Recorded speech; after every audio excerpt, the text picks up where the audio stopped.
Hey there, everybody. Welcome back to Purplatypus is the name, and welcome to another Master Gamer Reacts. Today, we're going to watch, talk about, discuss, have some fun watching the Sword of Convallaria. You should hear the song at the end of this video. The Development Chronicles stage and gameplay. They released this video a day ago.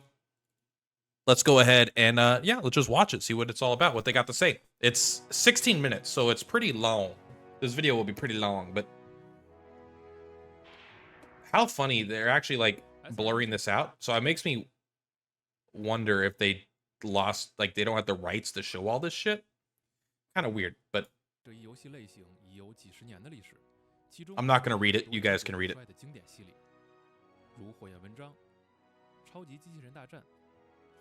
Super Robot Wars, Tactics Ogre.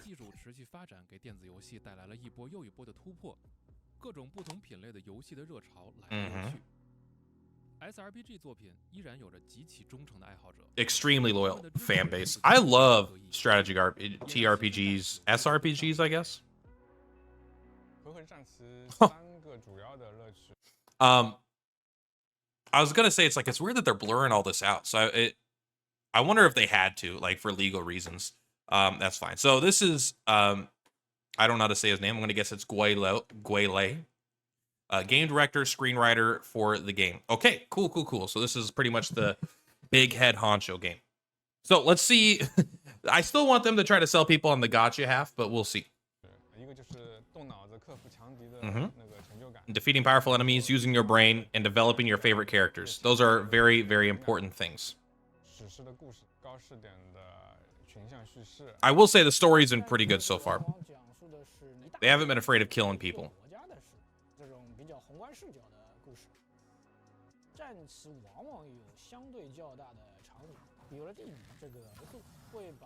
Yeah, you know what? I've played strategy RPGs where the environment wasn't that important, so it's nice that they're thinking of elevation and stuff. Man, how fucking cool.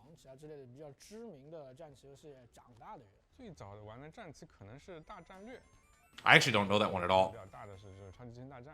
I've never played Super Robot Wars either.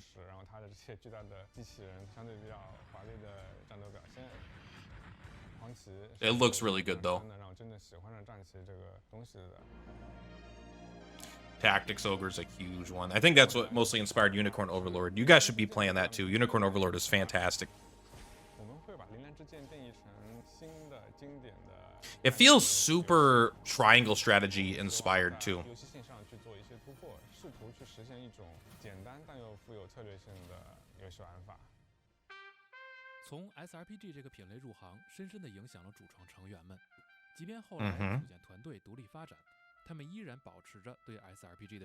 Interesting. It just it's always weird for me to think about like them going and purposely making a strategy game.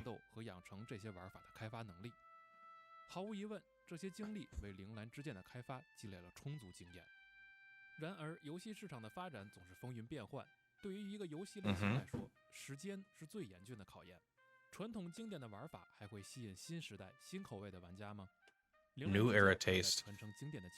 I think that they're kind of falling, maybe not into a trap, but it's like they're like, oh, hey, modern people have new tastes, which is true in a sense. But like they first said, strategy RPG players have a very loyal fan base that typically dates back very, very long time ago. However, you see things like Fire Emblem Heroes, I think it is, like, you know, the mobile game. Like, obviously, there's a huge audience for that kind of stuff. I still think it's one of the most popular gacha games of all time.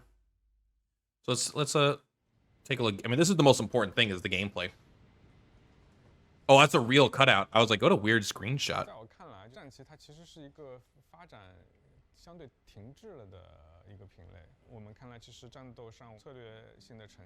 Unicorn Overlord, I think, really pushed the genre forward in a lot of interesting ways.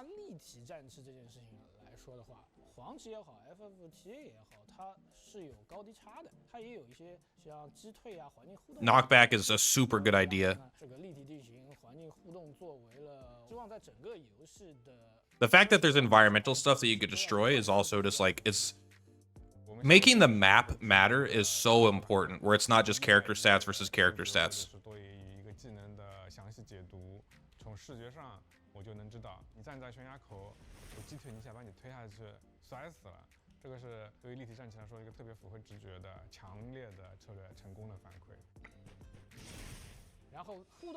I do love even the water. No one could swim in this game. The explosive barrels have been super good. You can actually knock characters into other characters and you damage both of them. That's very, I think, Disgaea-esque.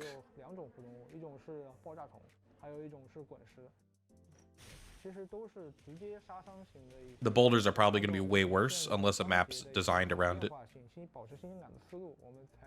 在原有的互动物上继续的开发，然后现在会有很多非杀伤性的一些互动物，比如说我们的军旗。当玩家把军旗破坏掉以后，不但可以降低敌人的属性，还能给。This is interesting. Yeah, I haven't seen any of these yet, so these must come much later. 一个烟雾弹的效果，这就是我们在一些基础互动物。That's very cool. 它是能够给玩家在平淡的游戏。They don't all just deal damage, you know. 玩家不需要仅仅只依靠角色自身的能力，而是大量使用环境和技能的联动，产生各种各样稀奇古怪的效果来帮助玩家作战。Yeah, chain effect there. I don't actually think it would have hit that guy. I think they only go one tile away. Unless I'm wrong, because I just saw it. 所以我们游戏。 Strategy and gameplay. A high level. Good. I want it to be a high level. Can I say there's a risk here? I think you want it to be a high level, of course, because these games, if they're just played fully on automatic, could lose a lot of fun. You want to have to think, but you don't want it to be so high level where you need to use turn-by-turn guides and then rely on RNG on top of that. Like, Dragon Quest Tact, I think, suffered from this, where they had stages that were so hard that you couldn't realistically go in and figure it out. You had to obviously build, not even just build a team for it, you had to have specific units for it.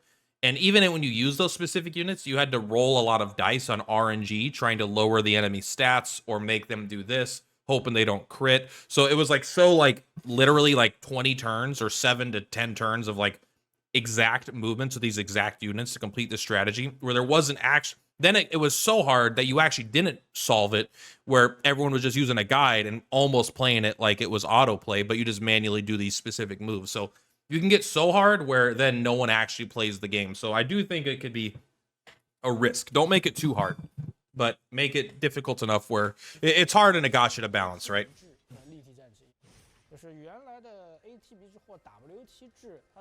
I hate ATB gauges. 当速度值累积到那个自己觉得可以行动的时候，就可以立即行动。也就是说，整个游戏的回合是一个相对无序，就是没有典型的像火纹这样的游戏有一个大回合。ATB gauges they can be good, but the issue with ATB gauges in a strategy game like this is that once characters can get more than one, like if you have it so it's round based where every character gets an action in that round and speed adjusts when you go in that round, speed is incredibly good.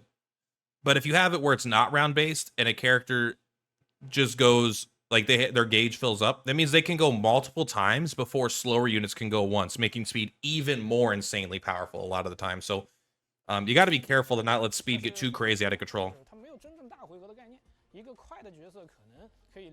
Yeah, 2 or 3 times in a row, exactly. 比较入门级的玩家来说，这是一个相对比较难理解的游戏结构。就是我们为了考虑到把整个游戏的这个难度的下限往下降一降，基于这样的结构做的。Yes. Okay, I like the way this is going so far. 首先，第一点是演化掉了这个时序的机制，采用了那个速度决定了行动的出手顺序。每一个回合每个角色标准。Once per turn by default. Okay, this is excellent. This is so much better because like it becomes a whale war if you have a turn-based game, and then it's all like, if you have 156 speed and they have 154 speed, you go first and you AoE them all down. That's the issue with like a normal combat system where it's like not an SRPG, but it's a turn-based RPG.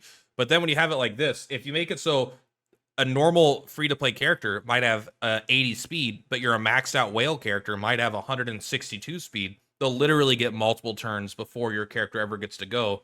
And if all their units are like that, like it just becomes such a whale war. I feel like as long as you can't take more than one action a turn, it makes units that have low speed not completely unviable, right? It's like they're not a non-starter.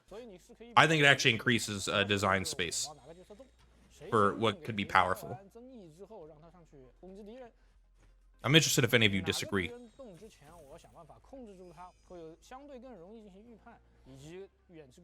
I'm so excited to take like a fully ranked up super powerful unit that an enemy has and just pull them off a cliff. 你只要到达这个不高的门槛，到达这个门槛之后呢，就是主要依赖于你的策略去玩这款游戏。在我们游戏当中，关卡的类型还是比较多的，比如说单机部分当中的剧情 Puzzle stages sounds really fun. 网游部分的日常活动关啊、挑战关 Daily event stages 设置思路都会有一定的区别。这个区别就来自于这一关卡本身的利益，它服务的对象。这个是我们游戏里的角色叫科尔啊，他是一名刺客。设计的时候呢，希望能感 What a cool character. 的一些刺客性在里面。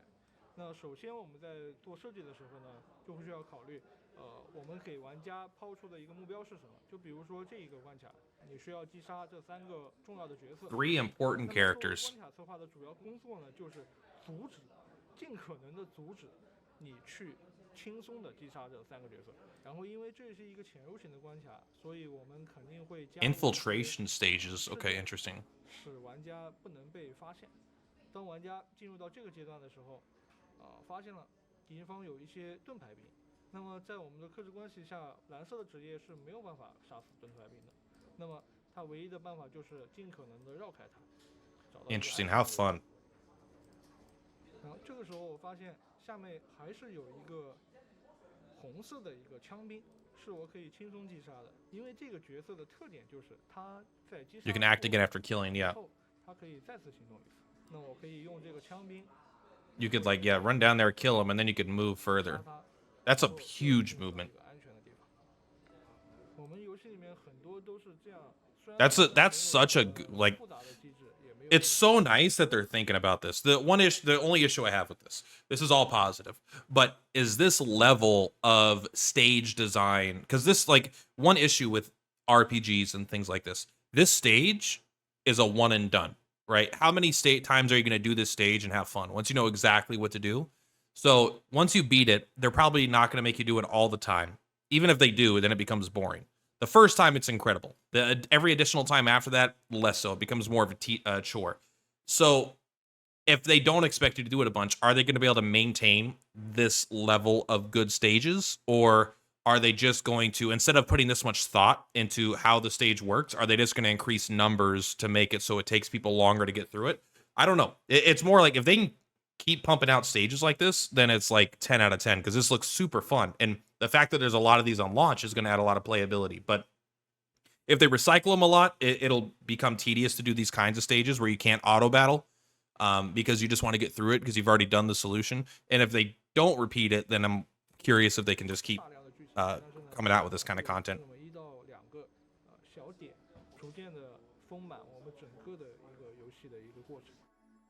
What a cool fucking looking unit. 游戏当中重要最多的关卡，这是我们的一个剧情的一个大纲，但是这是不能直接拿来用的。我们的战斗通常来说都是一个切片，比方说我们这个关卡专门选择了剧情当中的一个转折点，敌人增援入场，我方士气崩溃，开始撤退，这等于说是从一个高潮直接开始的战斗。那么在这个过程当中，你其实已经能立即感受到了这个剧情当中。That's kind of fun. I do like that they I like turn 1 actions that change stuff. Story stages aren't supposed to be mathematically perfectly designed. They're supposed to be fun and engaging and interesting.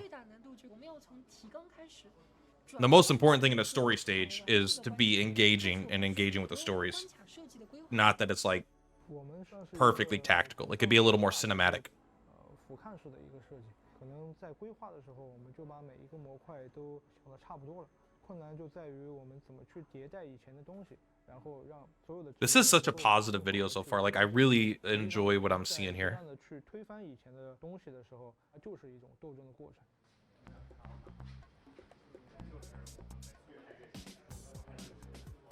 现在你看到盒子还有重叠的颜色啊，就是我可以移动，并且是对方的位置范围内还有一个盒子颜色。通 They feel it's so weirdly open. Maybe this is common. I don't know, but this feels like they're really doing a lot of behind the scenes stuff.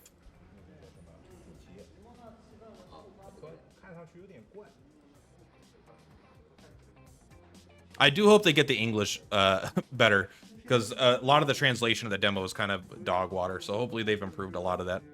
对玩家练组上有整体考验的一些范围性。昨天完成了大型活动最后一个关卡，然后今天的话会根据文案反馈的意见修改那个大型活动一些内容。角色个性的等级的这个当中只会在你操作的那个角色身上展示出覆盖在敌人威胁范围里的格子，比如说是紫色啊，所以说跟以前的版本比多了一种颜色，就是紫色。玩家这边是有大量的正面。 This is so nice, especially because this has already been out for a while in other regions. They're going to be able to hopefully do a lot of this quality of life stuff just on launch, right? 会集中在一些教学呀、易用性啊这方面的问题。这个我们也在持续的打磨当中，每一个版本都进行了。I'm sure a lot of the complaints are about the expense of the game, or at least they will be in North America, because I'm sure it's expensive, but to actually do the gacha. 团队的坚持和努力之下，铃兰之剑保持着一款 SRPG 应有的高水准关卡设计，并在深思熟虑之后，对战棋玩法本身进行了改良。但对于他们的理念来说，这还只是铃兰之剑愿景的一半而已。铃兰之剑另一个热烈的期望是能够用另一种方式，让战棋游戏长久地陪伴在热爱它的玩家身边。Long lasting, the gacha side, the one that's going to make money. 努力尝试描述为网游玩法模块。 This is going to be the real staying power. It's funny to see a Jinx statue also. 当时也是一句话打动了我，就是说，既然我们会做一款优秀的游戏，那就应该让更多的玩家能够玩到。所以那个点上，我们去思考网游化这件事情。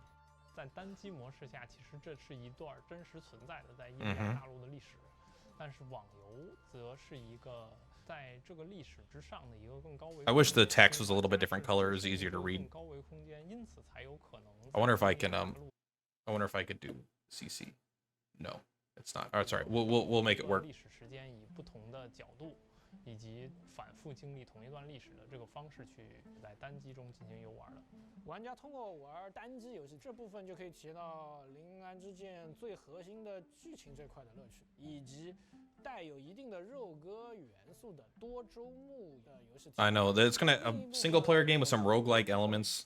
是游戏的。 And the online is the main part of the game, of course. 能够持续进行养成，然后持续和角色发生羁绊的关系。 I don't want to form bonds with them. 强度挑战更困难的关卡。胜利是大家共同努力的结果。网游部分我们 Let's go. 做一些相当于这个角色番外故事一样的内容，将两者联系起来。远离战场，再也不用被牵挂受难者的思绪侵扰。游玩起来感觉。 I hope it's not impossible to develop characters. If it takes like so long to develop characters, it could be annoying if they release too many. 满足玩家一部分的游玩的需求。乐图 Elysium. 这是一个比铃兰小镇还要平静安宁的地方。作为一个整体的游戏，它们相互之间是有经济系统上面的弱关联的。剧情模式的时候，就比如说是它会。In story mode, you'll be able to obtain more diamonds, which allows you to obtain more characters from the gacha system. It could also be brought into story mode at the same time. 剧情模式当中参与到这个故事当中去，或成为那个作战的单位。当初采用了这个一半单机剧情模式，一半网游就是标准手游模式的这个方案的时候，其实就已经做好了这个准备。实际我们就是在做1.5到2个游戏。Yeah, they're basically making 2 separate games. It sounds like. 接近于一个游戏的量。我们还是仍然秉承着这个剧情模式是一定要那个能够随时随地让玩家完整的体验的。 Like, this is one of the things that I really like about this game is you could look at it in a way where it's like maybe it's just money grubbing in a sense where they're just trying to get a bunch of people into the ecosystem so then they'll move over to the gacha, and of course that's going to be part of it. But I feel like they could have had almost the same initial success if this was just like a pump and dump kind of game. I feel like they wouldn't even have bothered with the single player half of the game. This feels like a game that they want to succeed and work for a long time. Because if it was just a pump and dump, right, you would just release the mobile thing, get all the whales, and then in 6 months do EOS or something, right? 6 months to a year do EOS. Because they want so many people to come in and do the single player game, they want to get really large numbers, and it feels like if they continue to support a completely free-to-play mode of the game while also having a completely, you know, gotcha whale wars on another half of the game, it just feels like everyone being in the same ecosystem, even though they're doing different things, they all are nice for they're good for each other. Pay to win players like having, you know, basically free to play players to flex on, like, look at my cool stuff, and free to play players just like being able to play a game that's good for free and being able to earn stuff and build up your account over time. I feel like it's a really good sign for the longevity of the game to have so much effort put into a mode that doesn't directly make them money. It does indirectly make them money, of course, but it doesn't directly make them money, and I think that's positive. 强相关的东西加入到剧情模式当中去。我们希望无论玩铃兰之界1年的玩家，还是 AFK 了一段时间再回到我们游戏体验新的剧情的玩家，随时都能够捡起来玩一下我们新的剧情，就像买了一个单机游戏，随时可以玩它的故事一样。来，让我们敬大英雄一杯！ Huzzah! 我们想象中未来的铃兰之剑，它是在一个网游下有若干个平行的单机游戏所构成。每一次版本更新，对于玩家来说，它都是能够玩到一个新的、可能中型程度的单机游戏。大姐头，这是这几天的报纸。我们想要达到的效果就是让喜欢单机游戏的玩家能够不花钱的也能玩上制作精良的单机。好几天，看起来已经恢复秩序了。 你如果喜欢他的角色，想要跟他们陪伴在一起，愿意在他们身上花点钱的话，我们游戏也是能有收入。希望是成为一个大家都喜欢的游戏希望那个玩铃兰之剑的玩家都能够开开心心的玩这个游戏。I'm just this seems so. I mean, again, we'll see. 能够多收集角色。 Okay, let me stop talking over them for a second. 那就是我最大的期待。 July 31st. So, I will say, like, it seems so positive in so many ways. However, like, we'll see, actually, if they put their money where their mouth is when the game comes out and the modes are supported and the, you know, and how good everything is. But from them they're definitely putting their best foot forward. I mean, it looks incredible. They're saying the things that I like to hear. They're doing the things I like to see. They're showing interesting, delicately crafted stages. They're explaining how there's a big emphasis on completely free-to-play story modes. There's an emphasis on, you know, and then people that want to spend money are there. That way you could spend money and generate the revenue that the game needs to continually develop, right? So, and the fact that there's already a lot of content in other regions means that we know the game's going to have at least some lifespan for sure. Yeah, I'm impressed so far. I am excited to make content for this game. So, guys, let me know what you think after watching this. If you want to, what do you think the positives, what are the negatives? As far as the gacha games go, so far it's harder for me to imagine like a better monetization style system, but we'll see exactly how expensive it is for the gacha half and how much they push you into that when the game actually comes out. Anyway, for now, that's all. Much love. Purplatypus is Purplatypus. I'll see you on the flip flop. Bye! You got legends